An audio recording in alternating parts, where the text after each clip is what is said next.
Two of the darkest manipulation tricks that you can use to make someone obsessed with you. You should be aware of these tricks.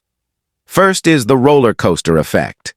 The roller coaster manipulation trick is a technique where someone deliberately creates emotional highs and lows to control or influence another person's behavior.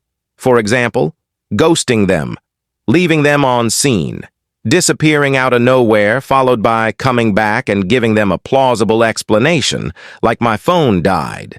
This causes the desire for consistency and attachment. The second one is harmless rejection.